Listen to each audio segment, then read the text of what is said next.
ඊළඟ හරිද ඊළඟට මේ නිකන් සිංගිති ගානක් අහලා තියෙනවා මේ මෙන්න මේ වස්තුවක් එක වස්තුවක් මෙහෙම තිරස්ස ප්‍රක්ෂේපණය කරාලු අනිත් එක මෙතනින් අතෑරියලු මෙහෙම එක මුසක තිබිලා මේක මෙහෙම තිරස්ස ප්‍රක්ෂේපණය කරලා අනිත් එක අතෑරියා මූ මෙහෙම ගියා මූ මෙහෙම වැටෙනවා හරිද මට කියන්න මේ දෙන්නගේ මේ සිරස් ප්‍රවේගය මේ මෙයාමත් තියෙන එකම තරණය මොකද්ද ගුරුත්වාකර්ෂණ තරණය එතකොට මෙයාගේ මේ සිරස් ප්‍රවේගය මේ සිරස් චලිතය සඳහා බලපාන්නේ මොකද්ද ආරම්භක ප්‍රවේගය බිඳුවයි දෙකේම සිරස් ආරම්භක ප්‍රවේගයයි මූට තියෙන මෙහෙට එකක් විතරයි මුගේ ප්‍රවේගය බිඳුවයිනේ හරි එතකොට සිරස් ආරම්භක ප්‍රවේගය බිඳුවයි දෙන්නටම සිරසට තියෙන ත්වරණය ගුරුත්වාකර්ෂණ ත්වරණයමයි දෙන්නට වැටෙන්න තියෙන උස එකමයි එහෙනම් දෙන්නටම මෙයාගේ මේ මෙන්න මූට මෙන්න මේ වැටෙන්න ගත වන කාලයමයි මූට මේ මුගේ මේ මට්ටම මෙහෙට ගිහිල්ලා මෙතෙන්ට ගත වෙන්න ගත වන කාලය තේරුණාද මුගේ මට්ටම මෙහෙට ගිහිල්ලා මෙතෙන්ට ගත වන කාලය ඒකමයි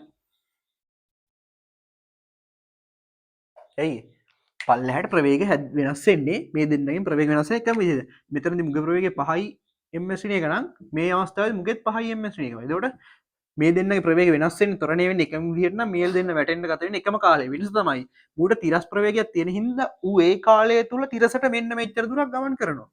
හරිද? ඒක අපිට අදාළ නෑ. හැබැයි දෙන්නම වැටෙන්නේ එකට. එතකොට පළවෙනි එක විසිකරන ලද වස්තුවේ පිළිතුරු දිය නොහැකි වැරදි දෙන්න පුළුවන්. උසෙහි අගය නොමැතිව පිළිතුරු දිය නොහැකි වැරදි. විසිකරන ලද වස්තුව පොළොවට එන්නේ වැඩි කාලයක් ගත වේ වැරදි. විසිකරන ලද වස්තුව මුලින් පොළොවට වැටේ වැරදි.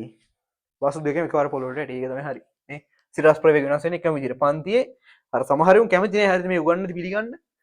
මේ උන්ට බලෙන් මේ ආයෙ මාර නැටුමක් නටවන්න පන්තියේ උන්ට මේක තේරුම් කරලා දෙන්න.